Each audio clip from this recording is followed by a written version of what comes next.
Kira pulled her hood lower over her face as she walked through the dark streets of Seoul. Even with her back bent and shoulders hunched, she still stood much taller than any human around her. At nearly 3 meters tall, hiding was not easy, but she had learned how to stay in the shadows. The blue color of her skin was hidden under thick makeup and heavy clothes. Her hands were covered with gloves. A long coat reached down to her ankles. People who saw her thought she was just a very tall human with a skin problem. This was good. This kept her safe. For 6 months now, Kira had lived like this. She slept in old buildings that no one used. She ate food that people threw away. Sometimes kind humans gave her money or food. They felt sorry for what they thought was a sick, homeless person. If only they knew the truth. Kira was not human at all. She was Vilathi, and she was the last of her kind. Her people had lived on a beautiful planet far from Earth. They were tall and strong, with blue skin and silver eyes. The Vilathi were builders and engineers. They created amazing cities and powerful machines. They lived in peace for thousands of years. Then the Dominion came. The Dominion was a group of alien races that conquered other worlds. They took everything they wanted and killed anyone who fought back. They had powerful spaceships and terrible weapons. When they came to the Vilathi world, Kira's people tried to fight, but it was no use. Kira escaped in a small spaceship just as her home planet was destroyed. She flew through space for weeks, hurt and alone. Her ship was damaged and barely working. When she finally found Earth, the ship crashed in the mountains outside Seoul. She was lucky to survive. The first thing Kira did was destroy what was left of her ship. She could not let anyone find it. If the Dominion learned where she had gone, they would come to Earth, and Earth would die just like her world had died. Now Kira worked at night in a recycling plant. The owner was a man named Dongmin. He was kind and never asked too many questions. He paid her in cash and let her work alone. This was perfect for Kira. Her supervisor was a woman named Ji-woo. Ji-woo was smart and watched everything carefully. Sometimes Kira felt Ji-woo looking at her strangely, but Ji-woo never said anything. She just did her job and left Kira alone. Kira's job was to move heavy things and sort metal pieces.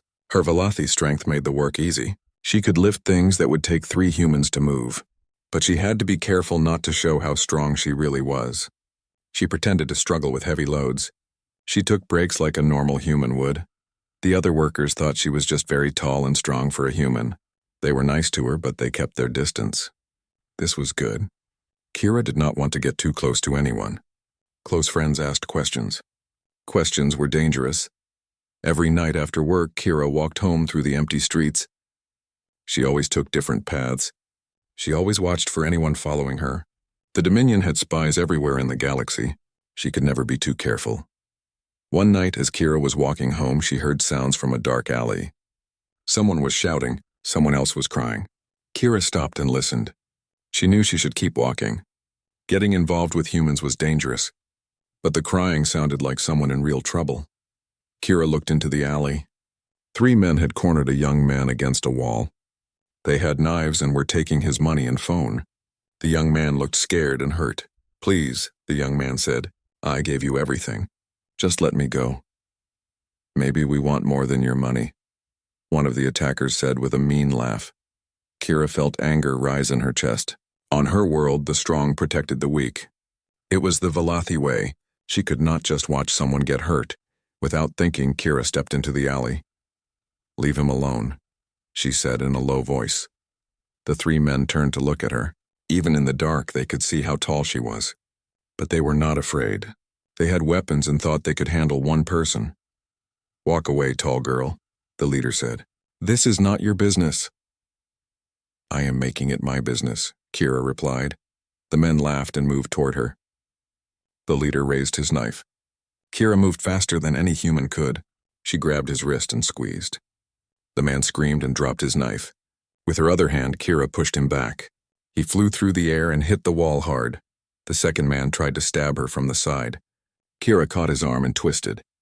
She heard bones break. The man fell to the ground holding his broken arm and crying. The third man tried to run. Kira grabbed his shirt and lifted him off the ground with one hand. She looked into his eyes. "If I see you hurting people again, I will not be so gentle," she said. Then she threw him toward the street.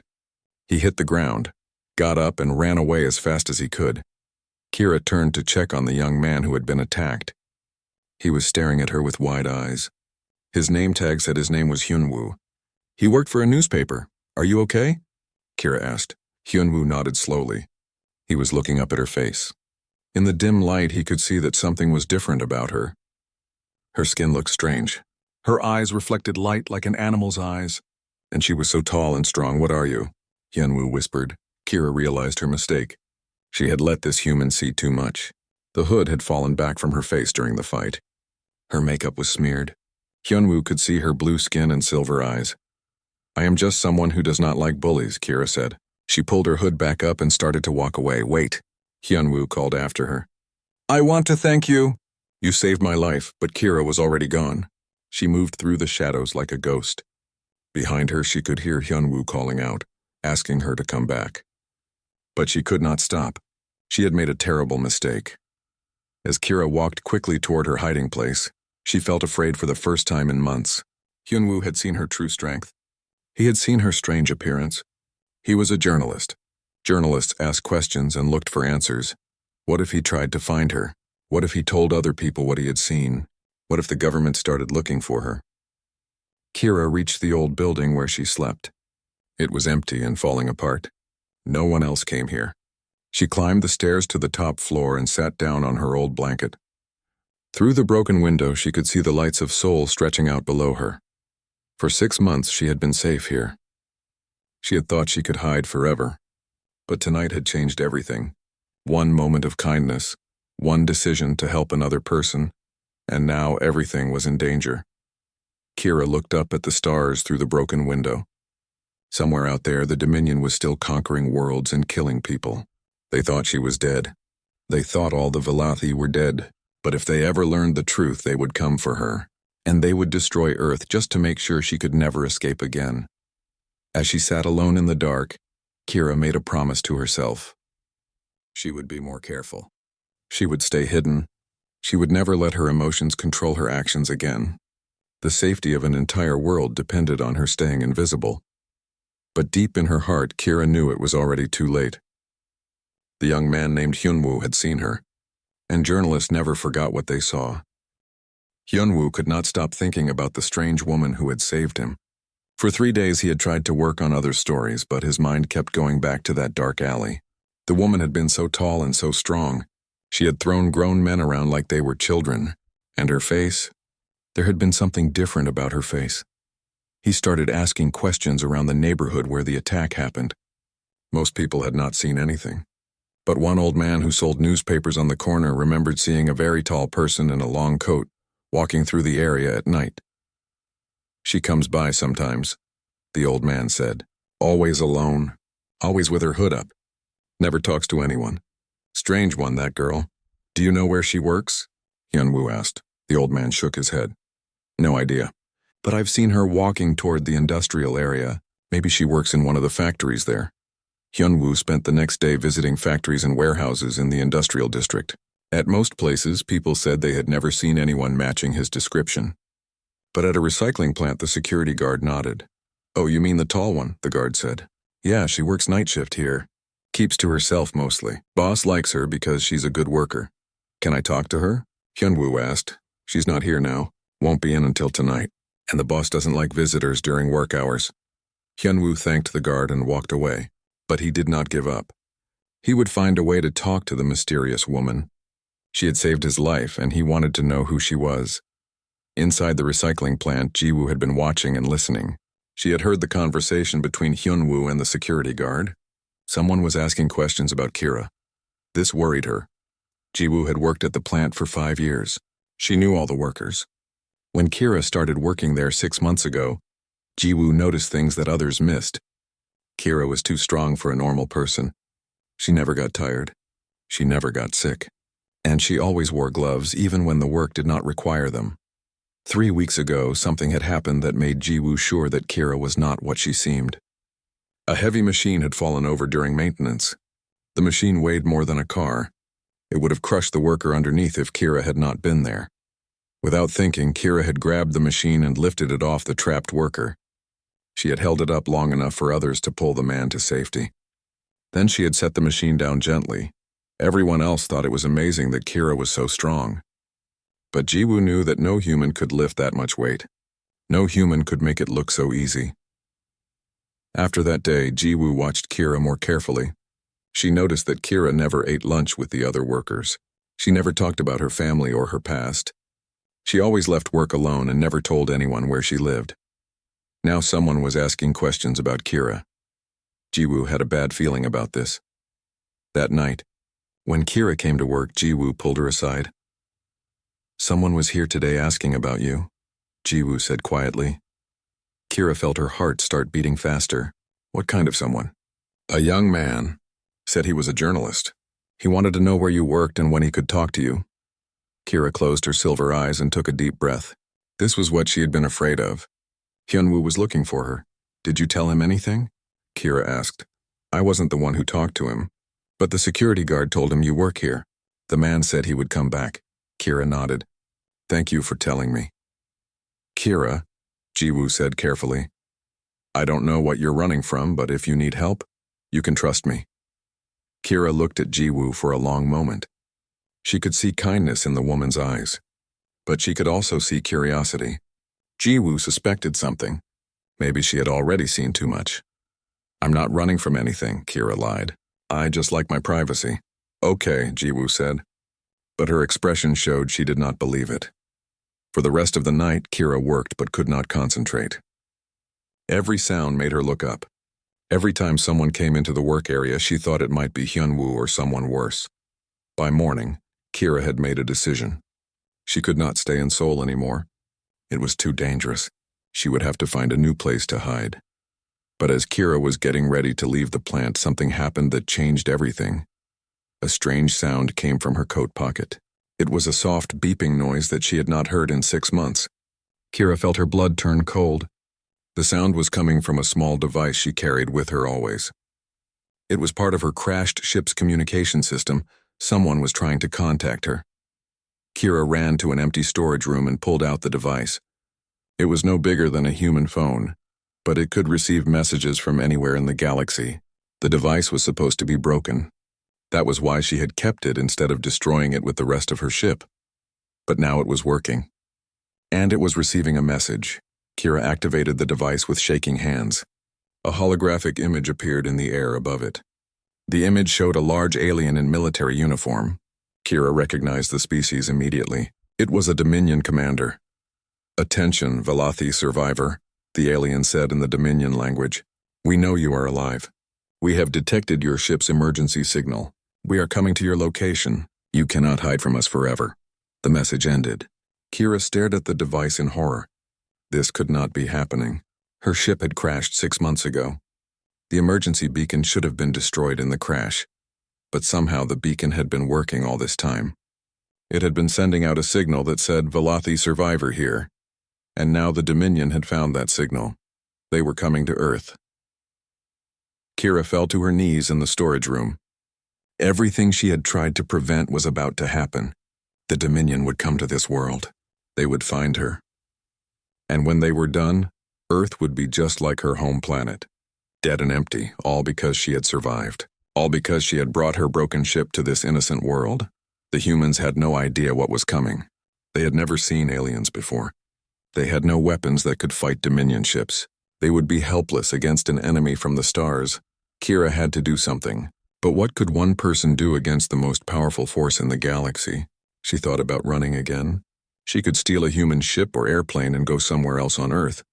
Maybe the Dominion would not hurt the humans if they could not find her. But that was foolish thinking. The Dominion did not take chances. If they thought there might be a Velothi on Earth, they would search the entire planet. And when they were done searching, they would destroy everything just to be sure. No, running would not save anyone. The only way to protect Earth was to fight. But how could the humans fight an enemy they knew nothing about? How could she warn them without revealing what she was? Kira stood up and put the device back in her pocket. She had to think. She had to find a way to help the humans prepare for what was coming. As she walked out of the storage room, Jiwoo was waiting for her. "Are you okay?" Jiwoo asked. "You look like you've seen a ghost." Kira looked at the kind human woman who had tried to help her. Maybe it was time to trust someone. Maybe it was time to stop hiding. Jiwoo, Kira said slowly. If I told you that something terrible was coming to Earth, and that I was the only one who could help stop it, would you believe me? Jiwoo studied Kira's face. She saw fear there, but also determination. Something important was happening. I would listen, Jiwoo said finally, and then I would decide. Kira nodded. It was not much, but it was a start. Earth was going to need all the help it could get. Outside the recycling plant, a black car was parked across the street. Inside the car, 2 men in suits were watching the building through binoculars. They had been there since yesterday, following up on strange reports. Someone had posted a video on the internet. It showed a very tall figure moving with impossible speed and strength in a dark alley. The video was blurry, but government analysts thought it might show something important. Colonel Park, who led a secret military unit, had sent these men to investigate. Their job was to find unusual things and report back. A person who was 3 meters tall and stronger than any human definitely counted as unusual. The men in the car did not know that they were about to become part of the most important event in human history. They thought they were just investigating a strange video. They had no idea that their world was about to change forever. Dongmin listened to Kira's story without saying a word. They sat in his small office at the recycling plant after all the other workers had gone home. Kira had pulled back her hood and removed her gloves. For the first time, a human was seeing her true appearance. Her blue skin seemed to glow softly in the dim light. Her silver eyes reflected like mirrors. Even sitting down, she was taller than Dongmin standing up. But the old man was not afraid. He just listened as she told him about her dead world, the evil dominion and the terrible danger coming to Earth. How long do we have? Dongmin asked when she finished. Maybe 2 weeks, Kira said. Maybe less. Dominion ships are very fast. Dongmin was quiet for a long time. Then he picked up his phone. What are you doing? Kira asked. Calling my brother-in-law, Dongmin said. He works for the government. He knows people who handle unusual problems. They will not believe you, Kira said. Maybe not at first, Dongmin agreed. But they will listen. And when they see you, they will have to believe. 2 hours later, Kira found herself in the back of a military truck. Dongmin sat beside her, holding her hand to help her stay calm. The truck was driving to a secret base outside Seoul. Colonel Park was waiting for them when they arrived. He was a serious man with gray hair and tired eyes. With him was Dr. So Young, a scientist who studied biology. Behind them stood several soldiers and officials. When Kira stepped out of the truck and stood to her full height, everyone became very quiet. Even though Dongmin had tried to prepare them, seeing a 3-meter-tall blue alien was still a shock. My name is Colonel Park, the military man said in careful English. We would like to hear your story. They went to a conference room with white walls and bright lights. Kira sat in a chair that was too small for her and told her story again. This time, she included more details about the Dominion's weapons and ships. You say they destroyed your entire world, Dr. So Young said. How many people lived there? 8 billion, Kira replied. All gone in 3 days. General Nam, the base commander, leaned forward. What kind of weapons can do that? Plasma bombs that burn continents, Kira said. Ships that can destroy cities from space. Soldiers in armor that makes them stronger than 10 humans. And you think they're coming here? Colonel Park asked. Kira pulled out her communication device and set it on the table. I know they are coming. The message was clear. She activated the device. The holographic image of the Dominion commander appeared above the table. Everyone in the room watched as the alien spoke in his harsh language. What is he saying? General Nam demanded. Kira translated. He says they have found my ship's signal. He says they are coming to my location. He says I cannot hide forever. Dr. So Young picked up the device and examined it carefully. This technology is far beyond anything we have. How does it work?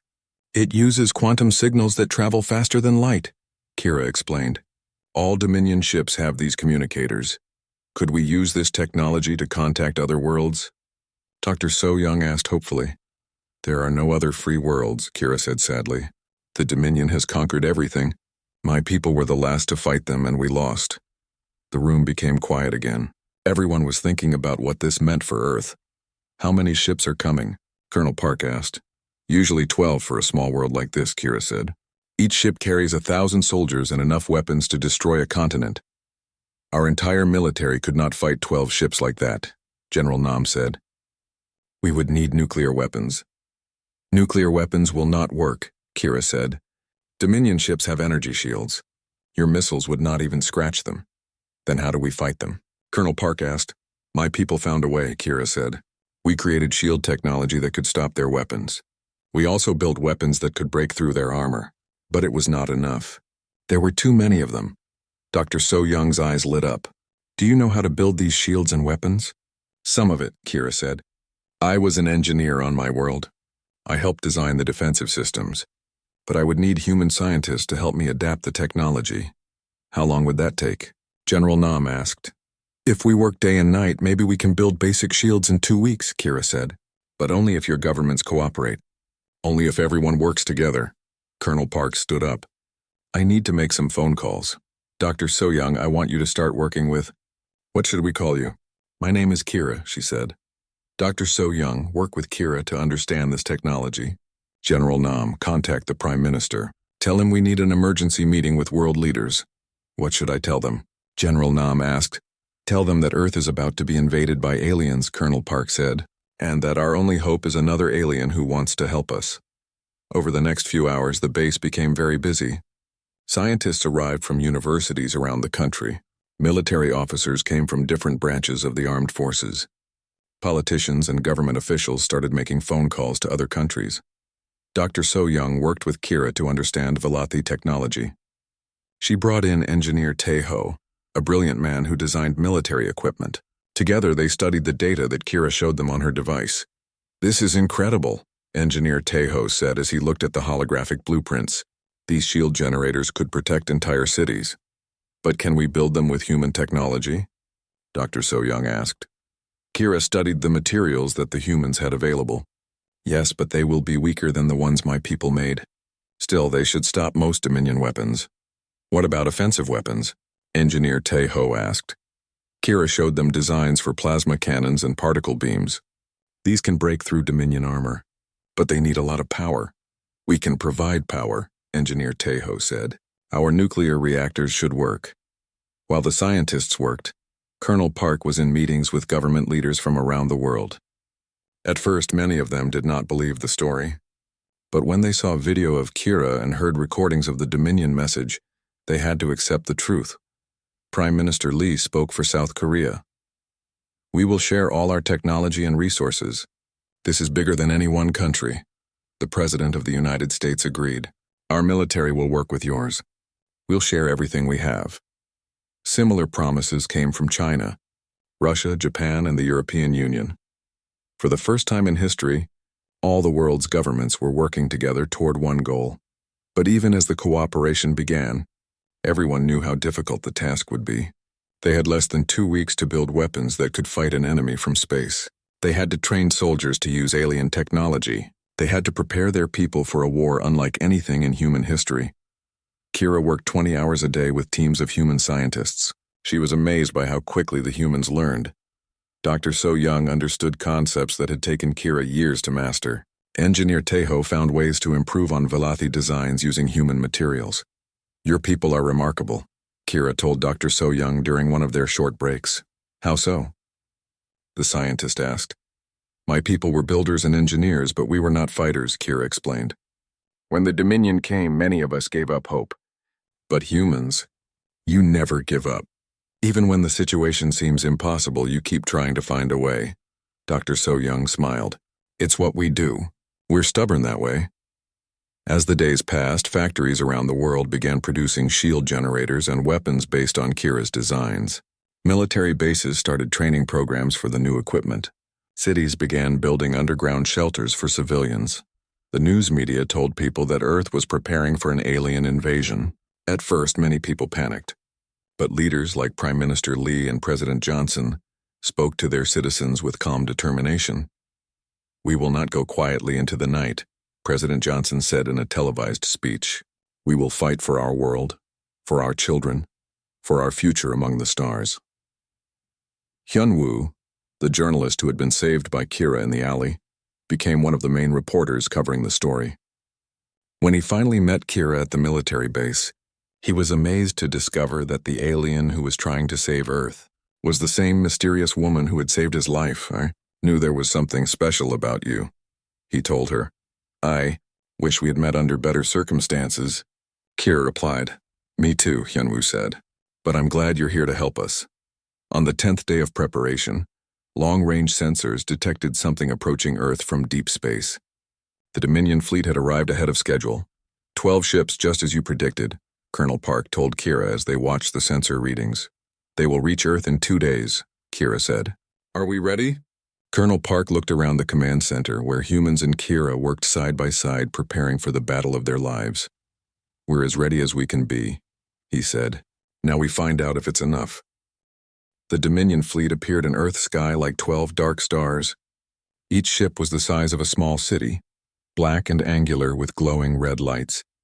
They moved in perfect formation, ready to destroy another world. In the command center beneath Seoul, Kira watched the screens with Colonel Park and the other military leaders. She had seen these ships before during the destruction of her homeworld. The memory still made her hands shake. They're moving into attack position, reported Captain Young-soo, the Air Force pilot who had been training with the new shield technology. Our satellites show them charging their weapons. How long before they start shooting? General Nam asked. Minutes, maybe less, Kira said. They will try to destroy your military bases first, then your cities. Dr. So-young looked up from her computer station. Shield generators are online in all major cities. They're not as strong as we wanted, but they should hold for a while.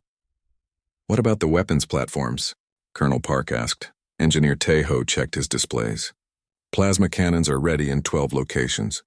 The particle beam array in Tokyo is still charging, but it should be ready soon. Kira was amazed by what the humans had accomplished in just 2 weeks. Factories that normally made cars had been converted to produce shield generators. Power plants had been modified to provide energy for alien weapons. Soldiers had learned to operate technology they had never seen before.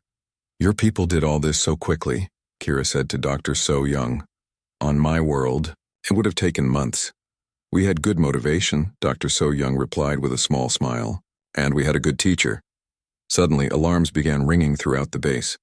On the main screen, red lights appeared all around the Dominion fleet. They're firing, Captain Young-soo shouted. Beams of purple energy shot down from the alien ships toward Earth. The first targets were military bases in America, Russia, and China. But as the deadly beams hit the planet's surface, something unexpected happened.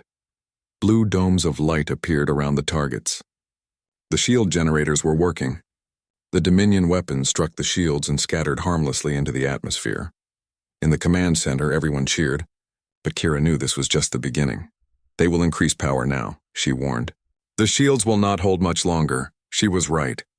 The Dominion ships began firing stronger beams. The blue domes flickered and sparked as they absorbed the energy. Some shields began to fail. Seattle shield is down, someone reported. Moscow shield at 50%. It's time to fight back, Colonel Park said. Captain Young-soo, launch all aircraft. Begin ground assault. Around the world, human fighters took to the sky.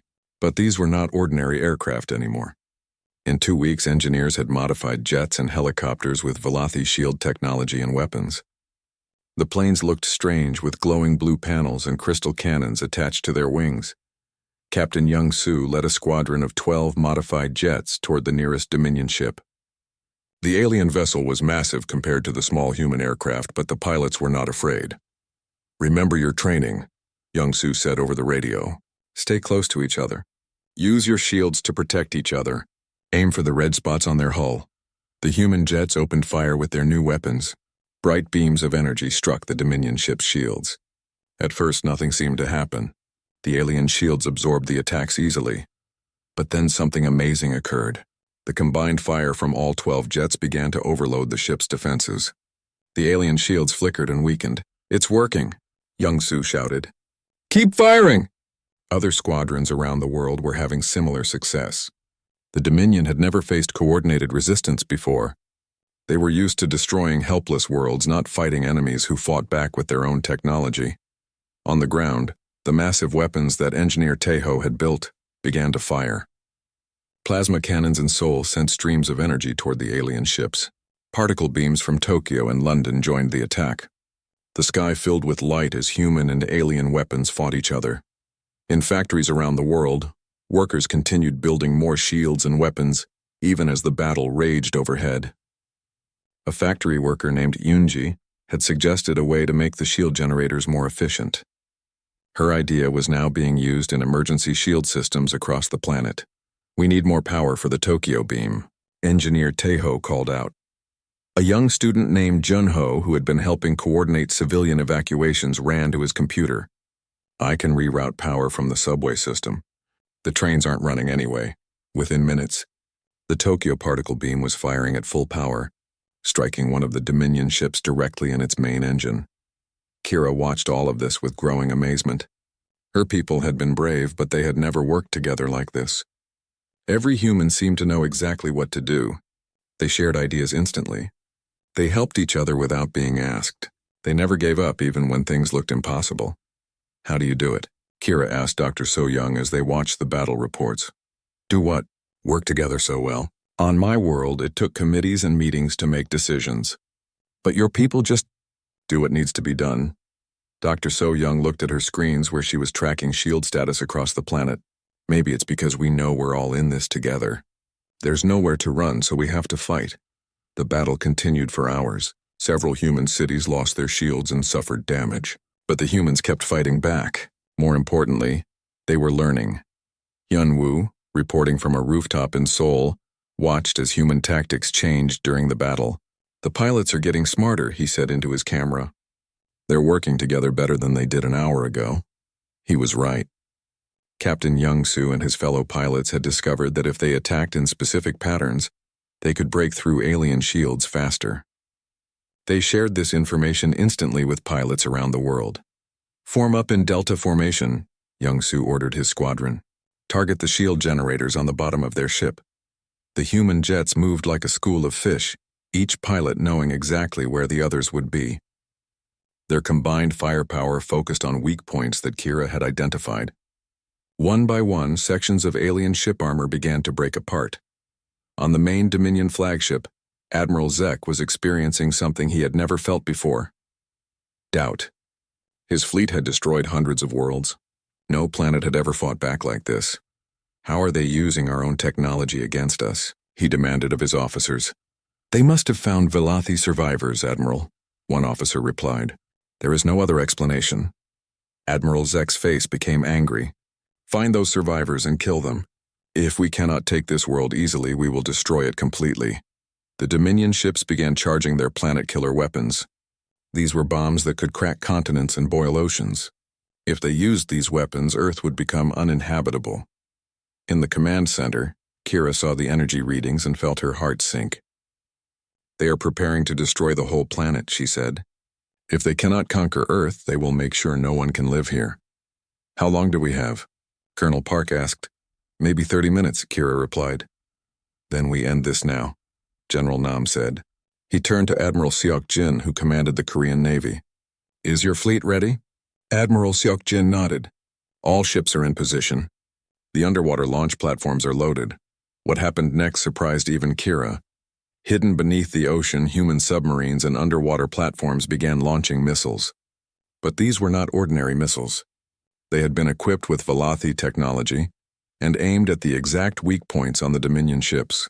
At the same time, every aircraft and ground weapon on Earth focused their fire on the flagship.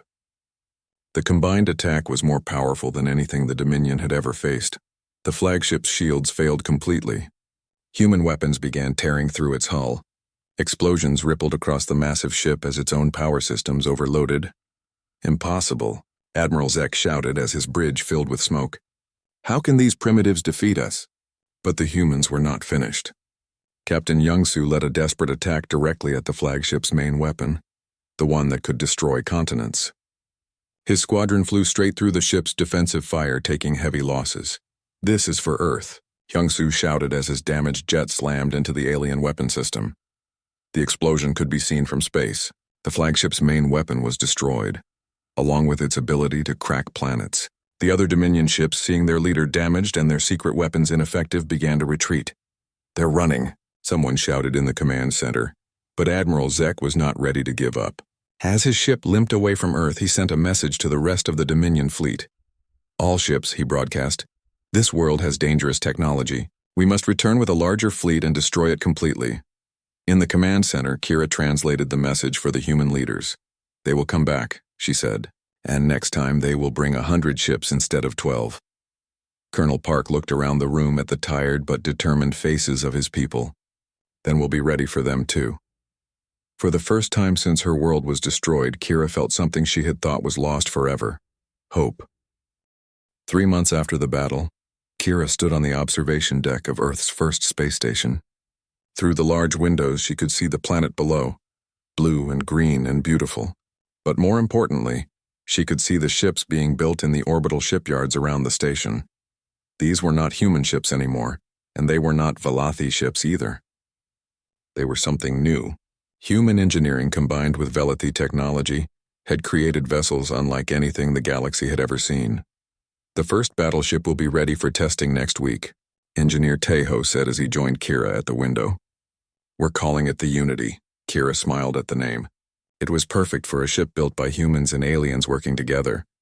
"How many ships will be ready when the Dominion returns?" she asked. 50, maybe 60, Tejo replied. "Not as many as they'll bring, but our ships will be better." In the month since the invasion, Earth had changed completely. The attack had united humanity like nothing ever had before. Countries that had been enemies now worked together to build defenses. Scientists shared their discoveries freely. Everyone understood that the survival of their species depended on cooperation. Dr. So Young had led teams of researchers in developing new technologies based on Kira's knowledge.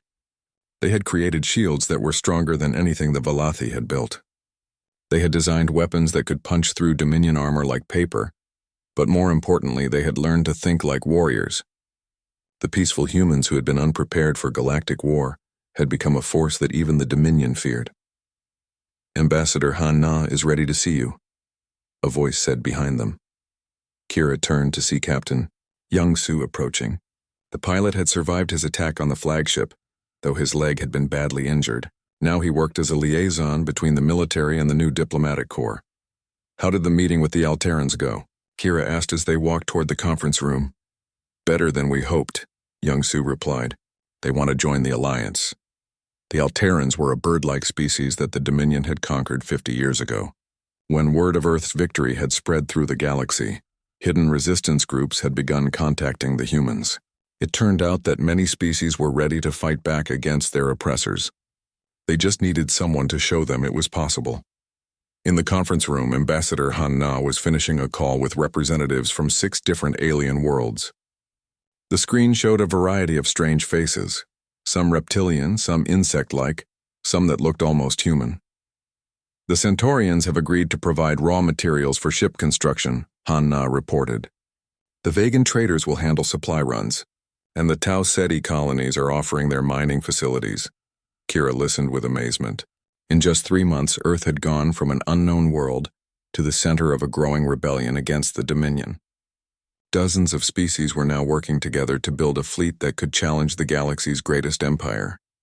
"What about military support?" Kira asked. "The Rigelians are sending their best pilots," Hanna said. "The Procyon engineers want to help improve our weapons. Even some former Dominion species are switching sides." This was what amazed Kira the most. The Dominion had always controlled their conquered peoples through fear. But when those peoples saw that resistance was possible, many of them had chosen to fight for freedom instead of serving their oppressors. After the meeting, Kira walked through the corridors of the space station. Everywhere she looked, she saw humans and aliens working together. A group of Alteran engineers was helping to design better shield generators. Centaurian warriors were training with human soldiers. Vegan diplomats were negotiating trade agreements that would supply the growing fleet. But it was not just about military preparation. The different species were learning from each other in ways that amazed everyone. Human artists were creating sculptures inspired by Alteran music. Centaurian philosophers were studying human literature. The cultural exchange was as important as the military alliance. Kira found herself in the section of the station where she had her own quarters. For the first time in her life, she had a real home. The room was designed for someone of her height, with furniture that fit her properly and windows that gave her a view of the stars. On her desk was a letter from Earth. Jiwoo, her former supervisor at the recycling plant, had written to tell her that the plant was now producing components for starship engines. Dongmin, the kind man who had first believed her story, had been appointed to oversee civilian contributions to the defense effort. Even Hyun-woo was playing his part. His reports about the alien alliance were being broadcast to worlds throughout the galaxy, encouraging other species to join the rebellion. A soft chime indicated that someone was at her door. Kira opened it to find Dr. So-young standing in the corridor. "I wanted to give you this before the ceremony," So-young said, handing Kira a small device. Kira recognized it immediately. It was a new version of her people's communication technology, but improved with human engineering. This one could contact any world in the galaxy and translate between hundreds of languages. "Now you can talk to other Velothi survivors, if there are any," So-young explained. Kira felt tears in her silver eyes. She had thought she was the last of her people, but if others had escaped the destruction of their world, this device might help her find them. "Thank you," Kira said, her voice soft with emotion, "for this and for everything else." "You saved our world," So-young replied. "We're just returning the favor." Later that day, the ceremony that So-young had mentioned took place in the main hangar of the space station. Representatives from Earth and a dozen alien worlds had gathered to sign the charter of the Free Worlds Alliance. Kira stood with the other founding members as Ambassador Han-na read the document aloud. "We, the free peoples of the galaxy, unite in common cause against tyranny and oppression. We pledge to defend each other's worlds, to share our knowledge and resources, and to never again allow any species to face extinction alone." When the ceremony was finished, Elder Councilwoman Janae approached Kira with an official document. "The Earth government has voted unanimously," Janae said. "We would like to offer you full citizenship, with all the rights and responsibilities that come with it." Kira looked at the document, which would make her legally human in the eyes of Earth law. It was more than just paperwork. It was acceptance. It was belonging. "I would be honored," Kira said, signing her name in both human letters and Velothi symbols. As the celebration continued around them, Kira and Jin-A walked to the observation deck. Below them, Earth continued its work. Factories were building ships and weapons. Schools were teaching children about their new alien allies. Scientists were preparing for voyages to distant stars. "Do you think we can really defeat the Dominion?" Jin-A asked. Kira watched a new battleship take shape in the orbital shipyard. Its hull gleamed with human steel and Velothi energy crystals. Its design combined the best of both species' knowledge. "6 months ago, I was hiding in an alley, afraid that one human seeing my true face would doom your world," Kira said. "Now look what we have built together." She gestured to the ships, the space station, and the aliens and humans working side by side. "The Dominion conquers through fear and division," Kira continued. "But we are building something they have never faced before. We are building unity." In the distance, long-range sensors detected movement at the edge of the solar system. The Dominion was returning just as they had promised. But this time, they would find a very different Earth waiting for them. Admiral Zek's new fleet was massive, over 200 ships carrying millions of soldiers. He was confident that this time, the strange human world would fall easily. But as his ships approached Earth, they found something unexpected. A fleet of alien vessels had gathered to defend the planet.